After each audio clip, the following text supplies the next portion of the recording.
Today we're looking at an introduction to the book of Exodus. It's really important when you're studying the scripture to look at the context, what comes before and after what you're studying, including the overarching book and the Bible as we talked about in this video. It kind of gives you a feel for what kind of things to expect. Is this a joyride and just kind of, oh, this is kind of fun? Is it something serious? What is it? And that's what we're going to talk about for Exodus. We're talking about what kind of book is it, how to find it, who wrote it, to whom, when, why was it written, what is it about, how it points to Christ, and what to watch for as you read or listen to this book. And the timestamps are down in the description. Hi friends, I'm Miss Nancy Ruth. And I'm Mr. Roger. We want to see kids living for Jesus. So let's start with what Exodus means. Exodus is a mass exit of people, especially of immigrants. And that's exactly what Exodus starts off with. It starts off with a bang, with the Israelites leaving Egypt in a mighty powerful way. Let my people go. I love that clip from our video. Okay, so what genre is Exodus? I'm going to give you 5 seconds to guess and put it in the comments. Ready? All right. Exodus is kind of a mix. It's a mix of narrative and the law. So both of those are right. All right. The most famous bit of the law that's in Exodus is the 10 Commandments. Okay. So the first 5 books of the Old Testament are called together. They're called the Law or the Torah or the Pentateuch or the books of Moses. Penna means 5, like a pentagon. This is a Pentateuch, the first 5 books of the Bible. And they're a special group of books. And so in our divisions of the Bible, we're going to call them the books of the law. And here's how to find Exodus. Exodus is in the Old Testament. It's a book of the law. Open your Bible at the beginning and flip forward, past the table of contents to find the book you want. The green light is go for Genesis, Exodus is the X, Levi likes it, Numbers, and dude is Deuteronomy. Genesis, Exodus, Leviticus. Okay, so whom did God use to write Exodus? As you may have guessed from another name for the law or the Pentateuch, Moses wrote the books of Exodus, the book of Exodus. Just a quick refresher, remember Moses was born to a Hebrew family in Egypt when they were slaves in Egypt. And at the time, they weren't allowed to have baby boys. And so his mama hid him in a basket, and he was raised by a member of Pharaoh's household. And so he was raised in the royal household there in Egypt. He ended up leaving Egypt. That's a long story. But the Lord called to him from the burning bush and gave him a special assignment to lead God's people out of Egypt. And Moses says, I can't do that. I don't speak well. I have a stutter. This isn't going to work. And God said, yeah, you're going to do this. And so he did. Led God's people out of Egypt through mighty plagues and things that God did. God spoke to Moses, and through Moses gave the law to the people. And in fact, we'll get to that veil in a little bit. And when he died, he wasn't allowed to enter the promised land because of sin, but he was allowed to see the promised land before he died, and God buried Moses. If you see Moses in art, in Christian art, oftentimes you'll see him with little horns on his head. Okay, that does not have any connotation to the Bible. That used to be a symbol of power and authority. So it's a symbol of authority when you see the horns on Moses' head in old artwork. Okay, so that has to do with authority. All right, so a lot of this book came from when God went up on the mountain and spoke to God, and then he wrote down and brought it back to the people. And we know that he didn't just make this stuff up, because the people, the thousands of people that came out of Egypt, heard God speak and saw signs of God while Moses was on the mountain. And this is really cool. I'm going to read this because it still shocks me. It says, when Moses came down from Mount Sinai after meeting with God and seeing God's glory with the 2 tablets of the covenant law in his hands, he was not aware that his face was radiant. It was glowing because he had spoken with the Lord. When Aaron and all the Israelites saw Moses, his face was radiant, and they were afraid to come near him. But Moses called to them. So Aaron and all the leaders of the community came back to him, and he spoke to them. Afterward, all the Israelites came near, and he gave them the commandments the Lord had given him on Mount Sinai. When Moses finished speaking, he put a veil over his face. But whenever he entered the Lord's presence to speak with him, he removed the veil until he came out. And when he came out and told the Israelites what he had been commanded, they saw that his face was still glowing. Then Moses put the veil back over his face until he went in to speak with the Lord. All right, so we know that Moses didn't just make this stuff up, okay? There we go. So how do we know that Moses wrote the Pentateuch? Well, there's a really good article that I'm going to link in the description, but I'm going to give you the really short version, okay? Now let's look at a few passages that we know this. Remember, Pentateuch is those first 5 books. First, we have Exodus 7:14, where it says, "Then the Lord said to Moses, write this on a scroll as something to be remembered." So he did. Then in Numbers 33, it says here, "The stages of the journey of the Israelites when they came out of Egypt by divisions under the leadership of Moses and Aaron. At the Lord's command, Moses recorded the stages of their journey." This is their journey by their stages. In Joshua 23:6, it says, "Be strong and be very careful to obey all that is written in the book of the law of Moses," meaning all 5 of those books of the law, the Pentateuch, okay?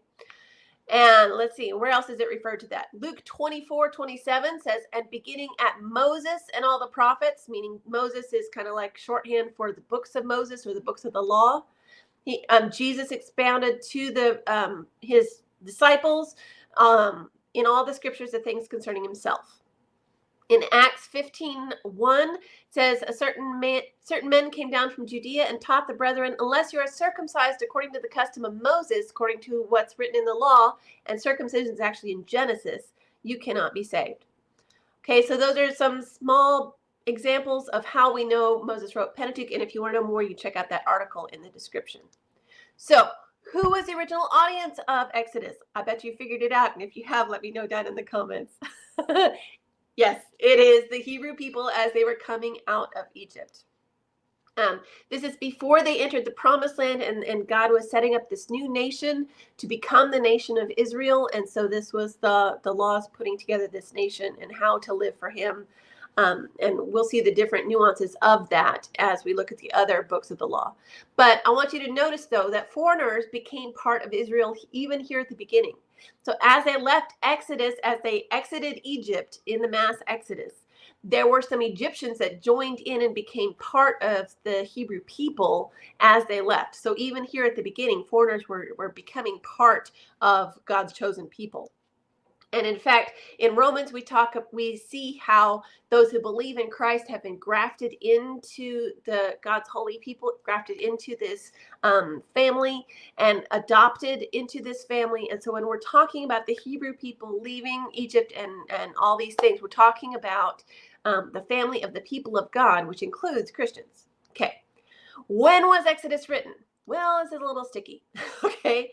We know that it was written after the Israelites left Egypt, while they were in the wilderness, and before they entered into the promised land.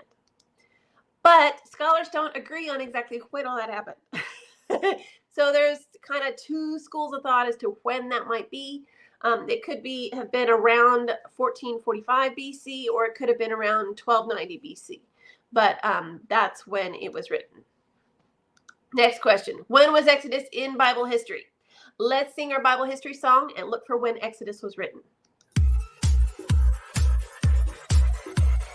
1, 2, 1, 2, 3, 4. Creation full Noah, Tower of Babel, Abraham, Isaac, Jacob's 12 sons.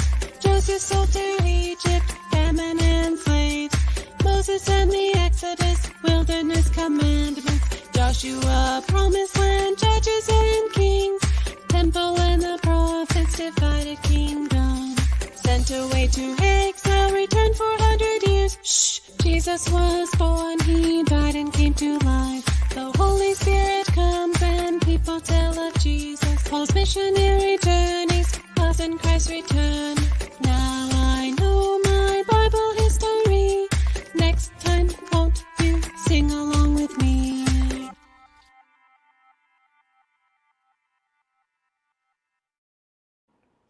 So I misspoke earlier. That's not when Exodus was written. That's the events of Exodus happened during that time. Okay, so why did Moses write this book? Well, it says right in Exodus 17, then the Lord said to Moses, write this on a scroll as something to be remembered. And it's also that law was given so that we know how to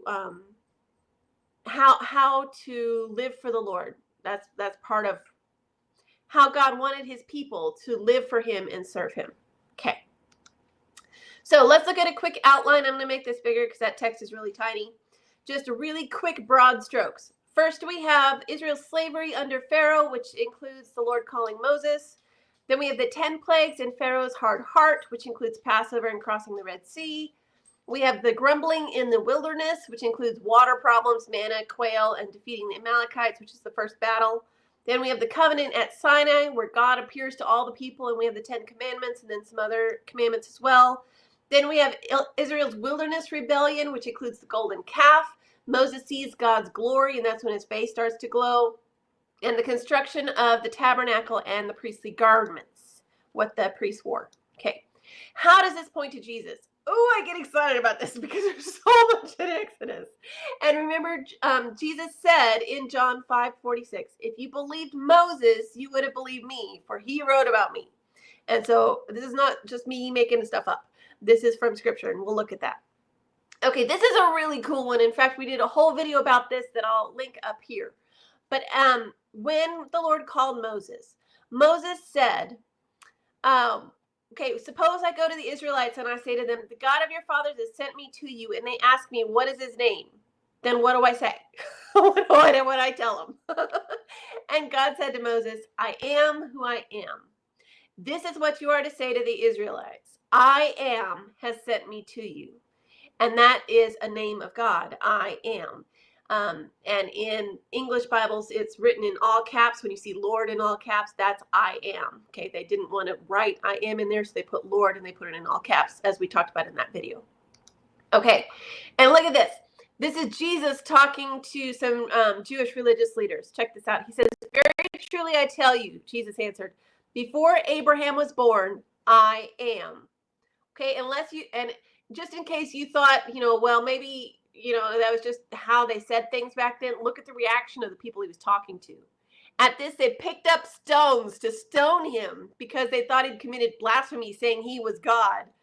But Jesus hid himself, slipping away from the temple grounds. So they knew very well that he was talking about how the fact that he is God by saying this. And I love that. That's amazing. Okay, the next cool one is in the Passover meal. Okay, so Jesus was having a Passover meal with his disciples when he had the first Lord's Supper, or sometimes called the Last Supper, and we did a video about that. There's too many videos to link to in the cards. It only lets me do 5, so you'll have to look them up on our playlist. All right, but look at this. It said, and Jesus took the bread in the Passover meal. Jesus took the bread, gave thanks, and broke it, and gave it to them, saying, this is my body given for you. Do this in remembrance of me. And in the same way after supper, he took the cup, saying, this is the cup, is the new covenant in my blood, which is poured out for you. And that's part of Jesus added that to the Passover meal, which is really cool. Also in the Passover, we see, they put the blood of the lamb on the doorpost, door frame of the house, and the angel of death passed over the house, and the people inside were saved from death. And look at Colossians 1:20. Through him, through Jesus, to reconcile to himself all things, whether things on earth or things in heaven, making peace through his blood shed on the cross. It's that same idea.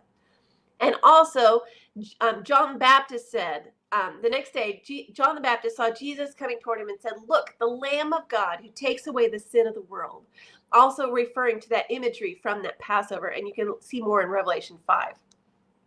And there's a lot more having to do with some of this. One of those passages is 1 Corinthians 10, and you can let me know what else I forget down in the comments. That theme of freed from slavery to enter God's rest is found throughout Scripture from this point forward, even included further parts of the law, books of Moses. We have God fed the people with bread from heaven with the manna in the wilderness, and Jesus said, I am the bread of life. Whoever comes to me will never go hungry, and whoever believes in me will never be thirsty.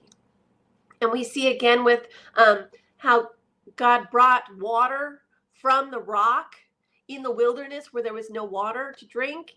And Jesus talks about whoever believes in me, as scripture has said, rivers of living water will flow from within them. So many great images here that point to Christ. And in the tabernacle itself that was built, we see, I love this so much. I get chills every time I think about it. In John 1:14, it says, the word became flesh and made his dwelling among us. It's another way to translate this would be the word became flesh and tabernacled among us. The tabernacle was where God dwelt with his people. And Jesus came as God himself and dwelt with us. It's so amazing. Just so amazing. And that verse continues. We have seen his glory, the glory of the one and only Son who came from the Father, full of grace and truth. Moses wasn't allowed to see all of God's glory, but in Jesus Christ, human beings got to see God's glory. It's just, it blows my mind. It's amazing. Okay, then we have things like we're talking about the priesthood, and Jesus is our high priest, and there's all kinds of scriptures about that.